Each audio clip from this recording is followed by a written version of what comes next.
canto de vitória que foi escrito por Jesus na cruz.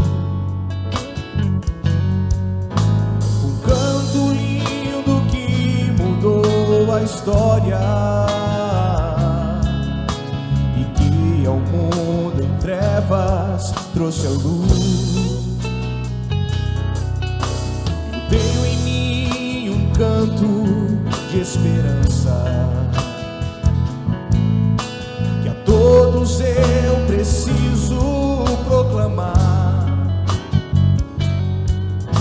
Jesus firmou comigo uma aliança na qual eu vivo e posso descansar. Eu tenho em mim um canto de alegria. Eu tenho em mim um hino de louvor, não apenas de palavras, mas de vida e amor, que testemunha a vitória do Senhor. Com meus lábios canto a verdade. Oh, Jesus em breve voltará, virá com seu poder e majestade, e com sua igreja em glória voltará. Eu tenho em mim um canto de alegria. Eu tenho em mim um hino de louvor, não apenas de palavras, mas de vida e amor, que testemunha a vitória do Senhor. Eu tenho em mim um canto de alegria. Eu tenho em mim um hino de louvor, não apenas de palavras, mas de vida e amor, que testemunha a vitória do Senhor, que testemunha a vitória do Senhor, que testemunha a vitória do Senhor.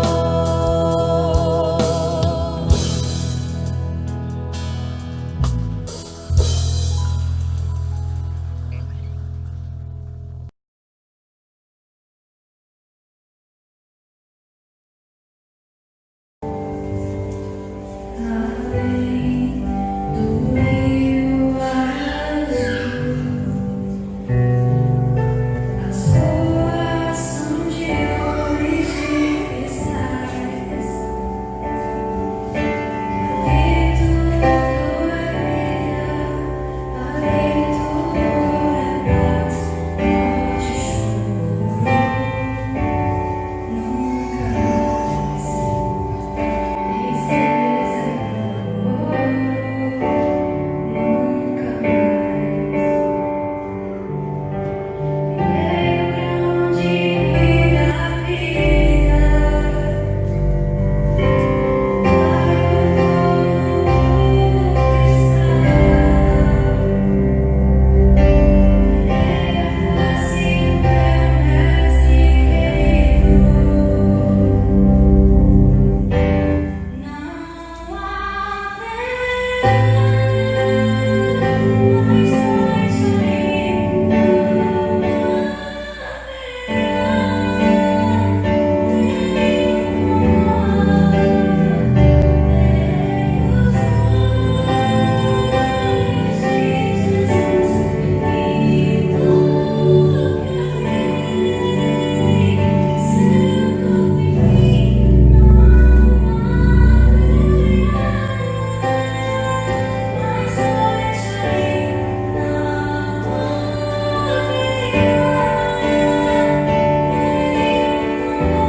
Olá, povo de Deus, povo da aliança, graça e paz em nome do Senhor Jesus. Que bom é poder estar de volta para continuar estudando com vocês os 10 mandamentos.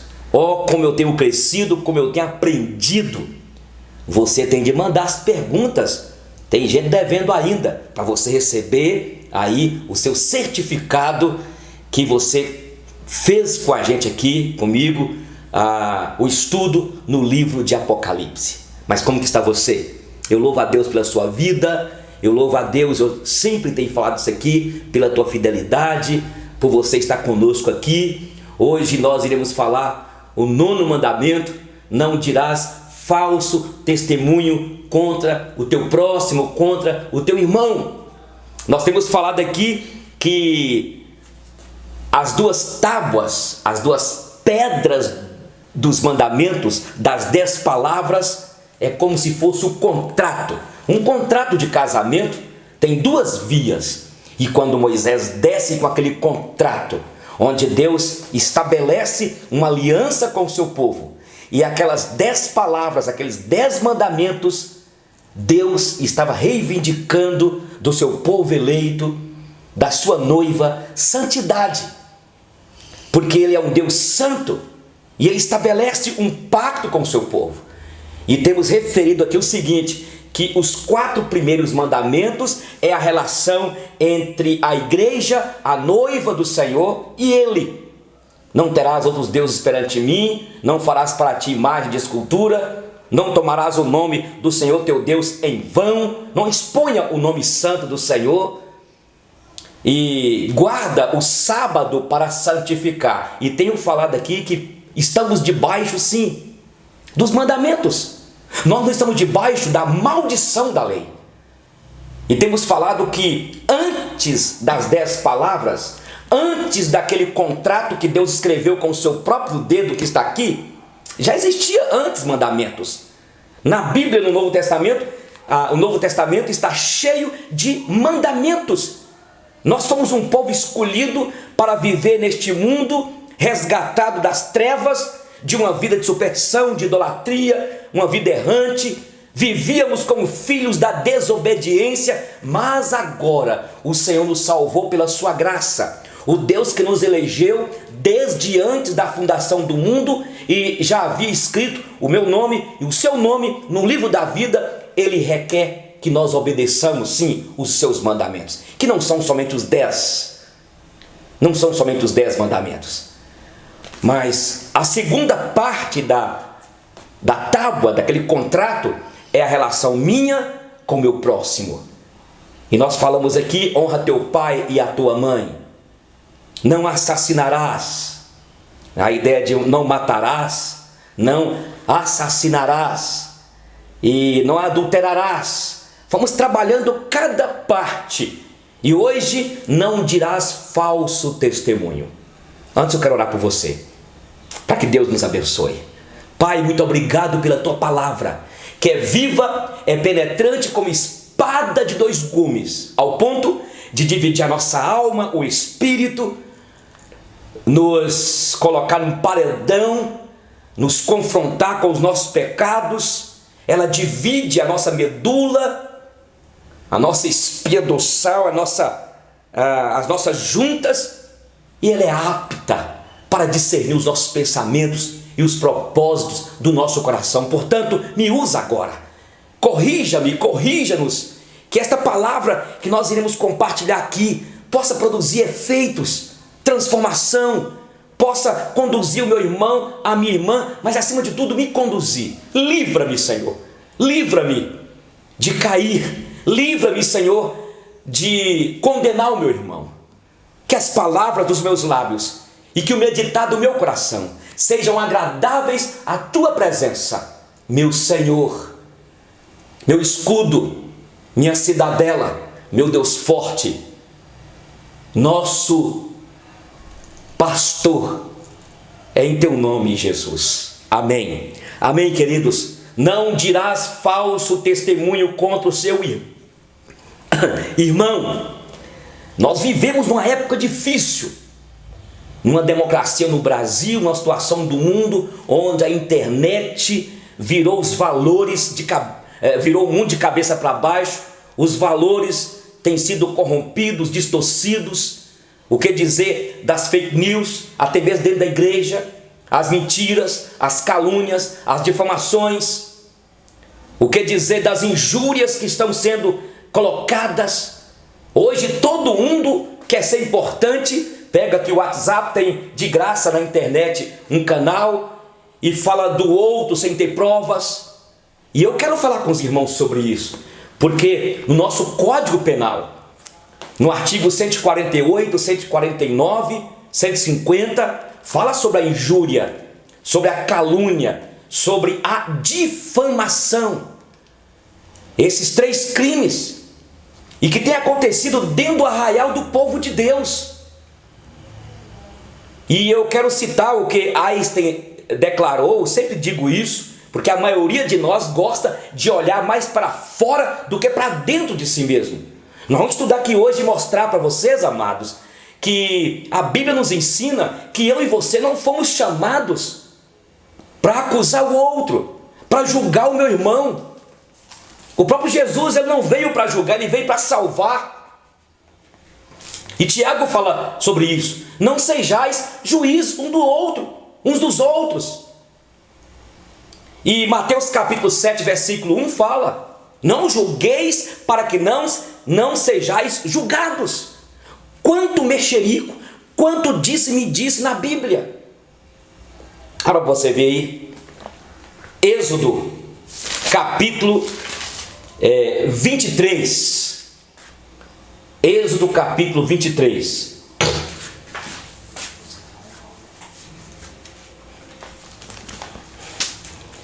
Não espalharás notícias falsas, nem darás mão ao ímpio para seres testemunha maldosa. Não seguirás a multidão para fazeres mal, nem deporás numa demanda inclinando-te para a maioria, para torcer o direito. Eu me lembro até hoje, já tem mais de 20 anos, quando nós assumimos a escola.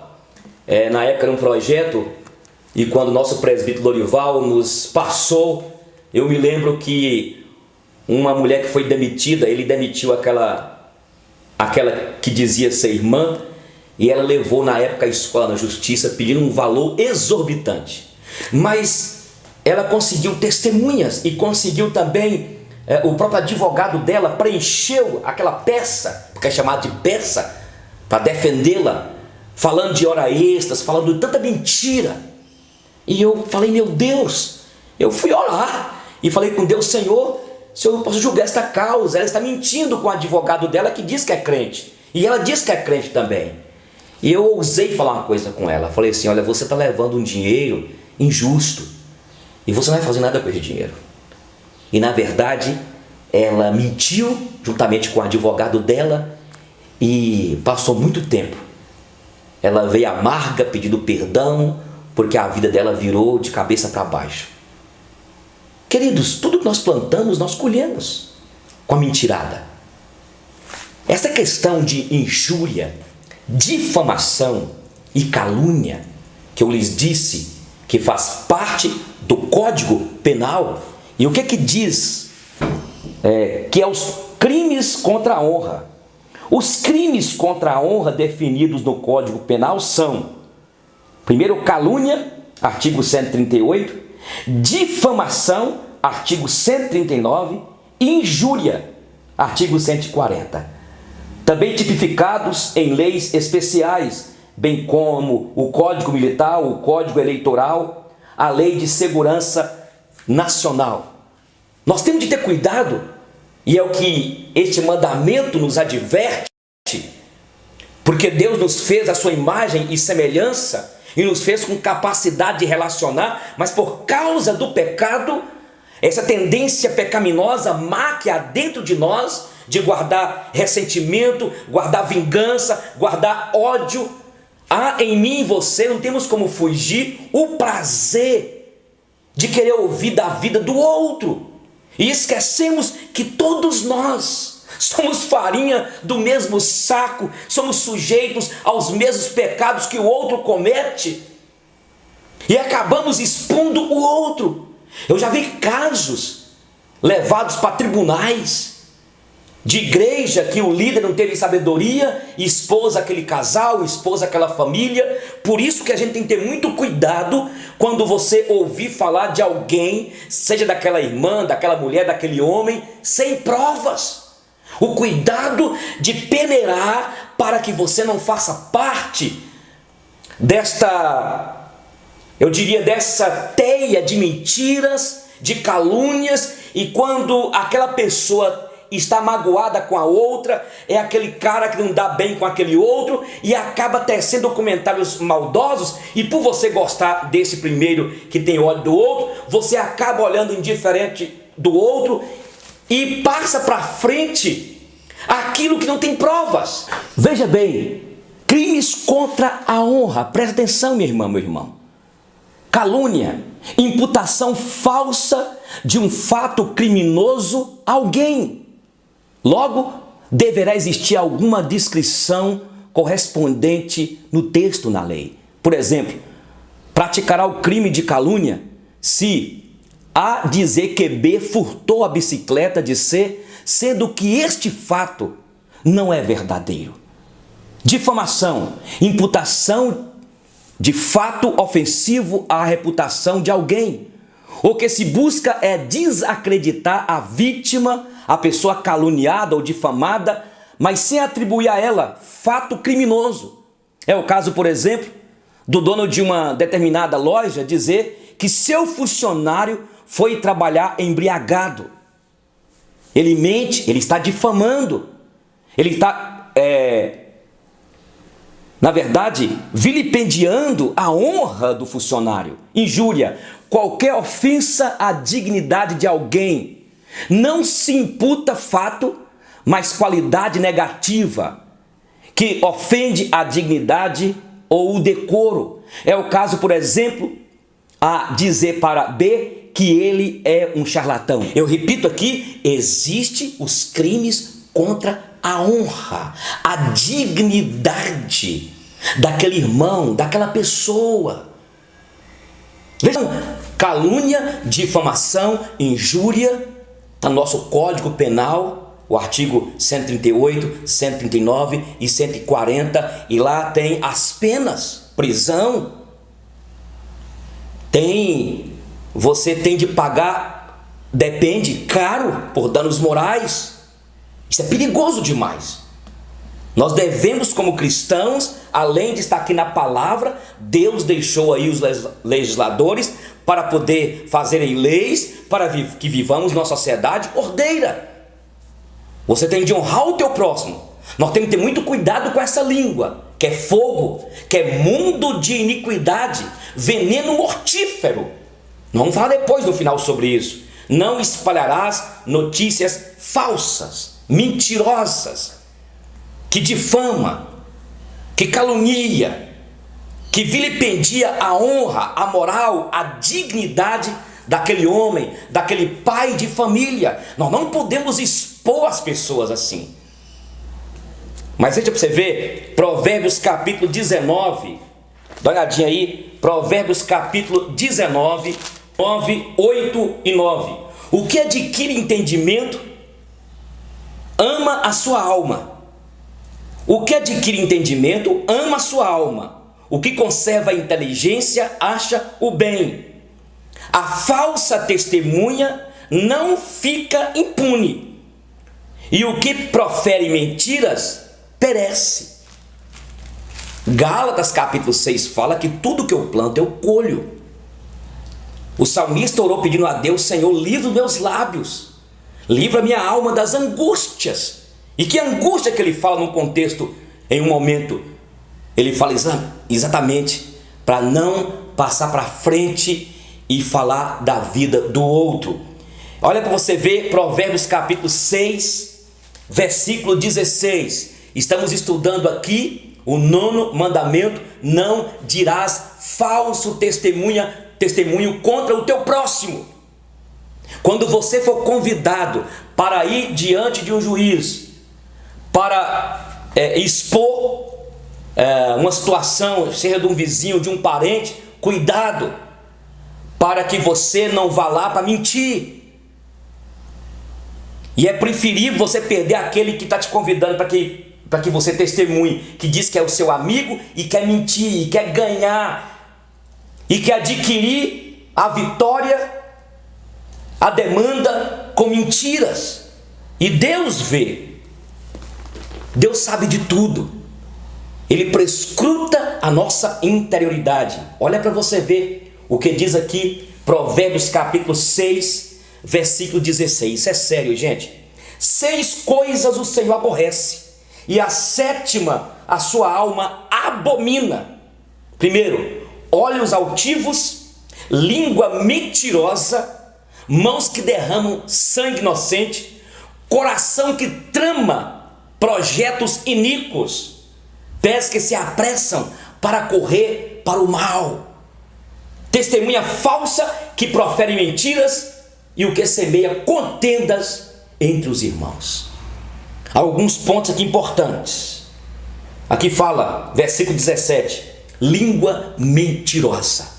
A Bíblia diz em João 8,44 que o diabo é o pai da mentira.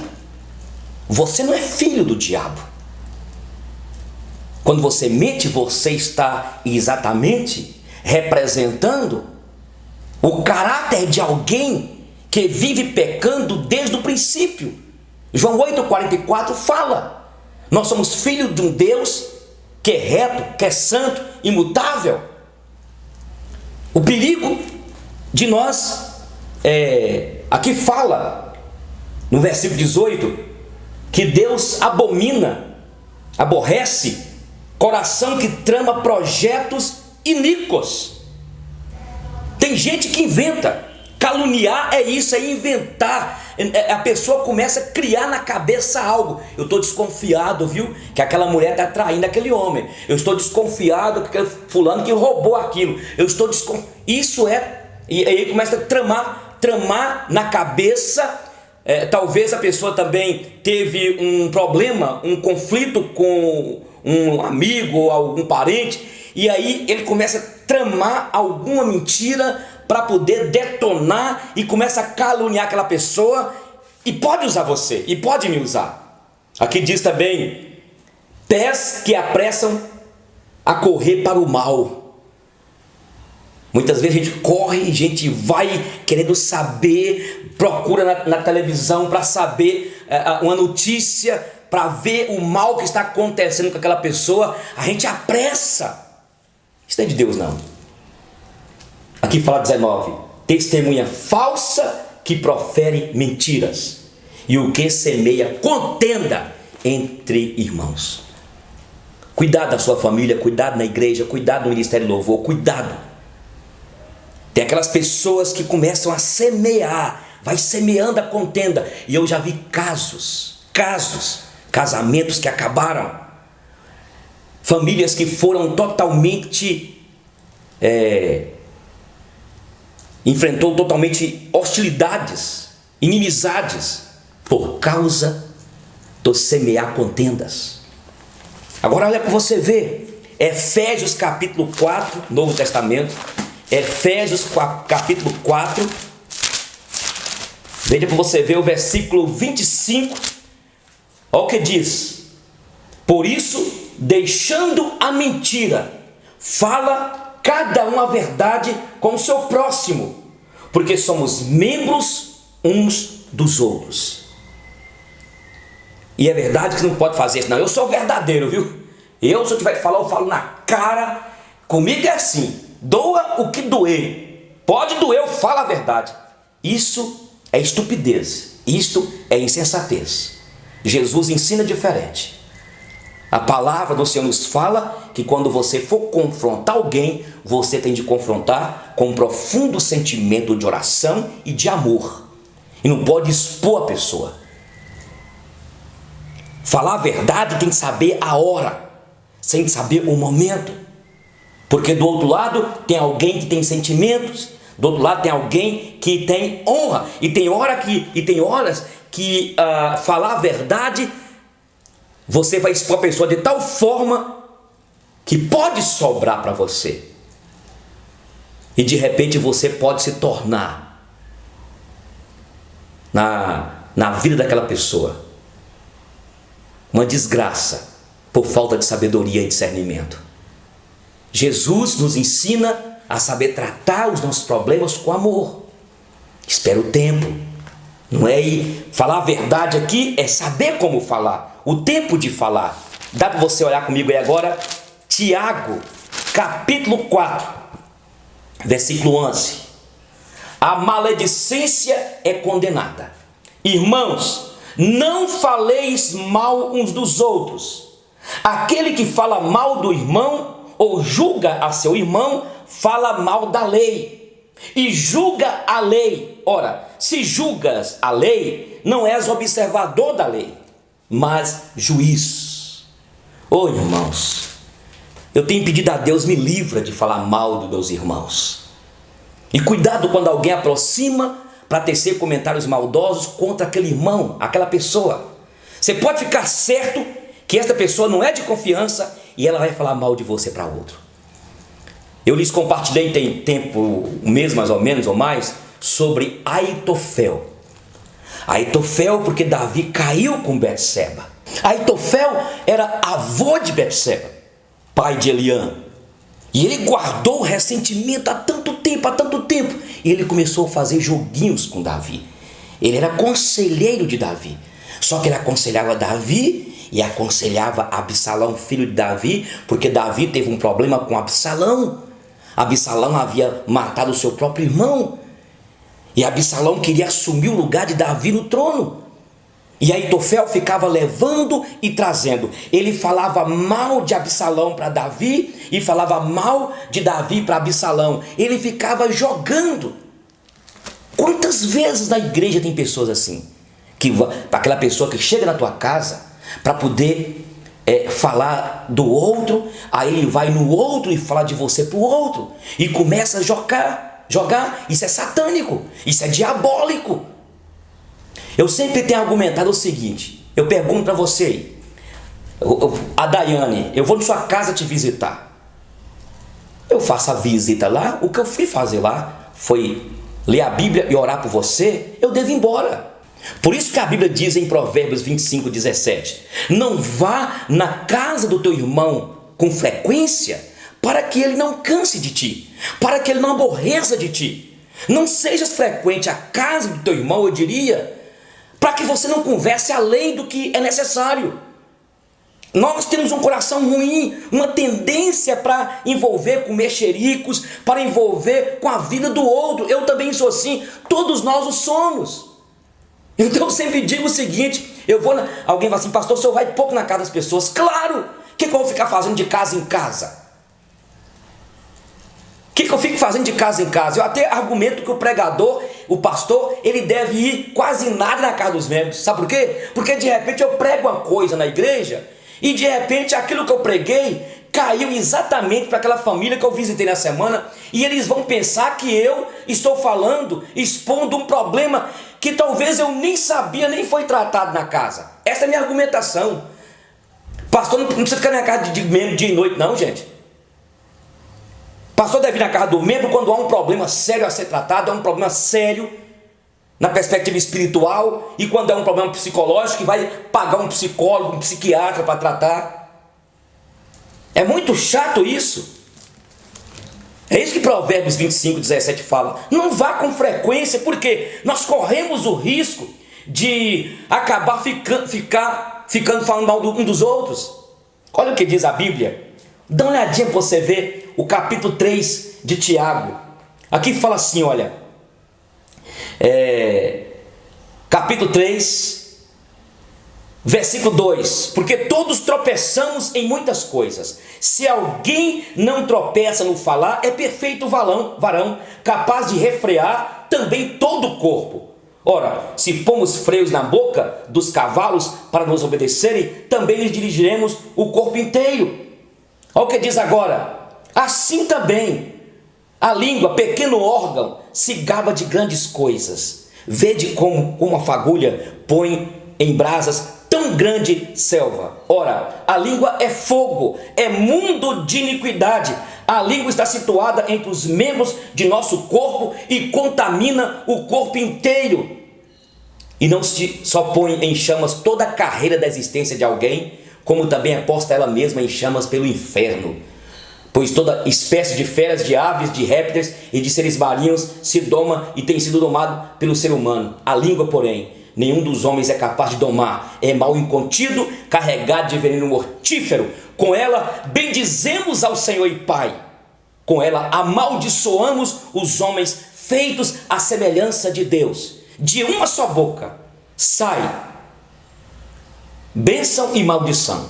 Meus irmãos, não é conveniente essas coisas que sejam assim. Acaso pode da mesma fonte jorrar do mesmo lugar o que é doce e o que é amargoso? Então, nós temos que ter cuidado com a nossa língua. Eu quero começar a terminar aqui agora, meus irmãos. O dizer falso testemunho. Falei de vocês de Aitofel. Simei foi um cara na Bíblia, em 1 Samuel, que ele começou a ir em províncias, em lugares, expondo Davi, difamando Davi.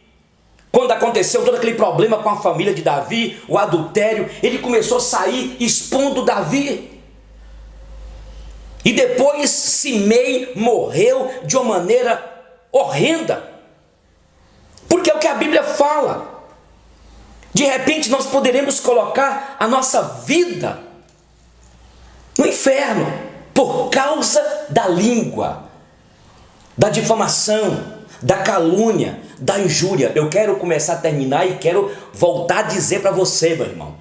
Depois você estude no nosso Código Penal sobre injúria, difamação, calúnia, porque tem pessoas pagando alto por expor o outro, e por causa de um ódio, de uma mágoa, de uma revolta, muitas vezes por defender um partido político, por defender um mito qualquer, e esquecemos disso, que nós devemos respeitar o outro. As pessoas, os seres humanos foram feitos à imagem e semelhança de Deus, e não podemos apontar o dedo sem provas.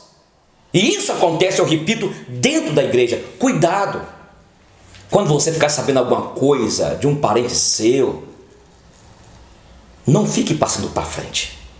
E é terrível quando a pessoa é confrontada. Eu não falei isso não, misericórdia. Mentirosa. Gente que não olha nos seus olhos. Você já viu quando a pessoa é muito falsa? Ela não consegue olhar nos seus olhos. Quando a pessoa está com uma demanda contigo, ela olha, parece aquele boi quando está chifrando, querendo chifrar. Nós temos que viver uma vida transparente, aberta, solta, porque há sobre nós a bênção do Senhor, e nós não fomos chamados para difamar, para expor o outro. Não tomarás o nome do teu irmão, não vá pegar o seu irmão e expor o teu irmão. Não dirás falso testemunho contra o teu irmão. Não façamos isso não, irmãos. E todos nós somos farinhas do mesmo saco, estamos sujeitos a tudo que as pessoas praticam. E evite. Coloca uma plaquinha na sua casa aqui, ó. Aqui nós não falamos mal um dos outros. Isso é bacana, não é? Eu vi uma família que colocou assim, olha, aqui não falamos mal uns dos outros, oramos uns pelos outros. Porque quando você pensa, você está sentada num lugar e começa a falar mal. E é como diz uma mulher de um pastor, que já foi promovido à glória, ela falava assim, coisa mais gostosa é falar mal das pessoas. Diabólico isso, hein? Mas ela falava. Por quê? Ela estava fazendo uma chacota, uma brincadeira, uma ironia, porque é esta a realidade. Nós queremos sempre expor o outro. Guarda isso no teu coração. Não exponha teu próximo. Amém? Que Deus te abençoe, e nós iremos na próxima aula terminar o 10º mandamento. Um beijo. Deus te abençoe, meu irmão. Ore por mim. Estou orando por vocês.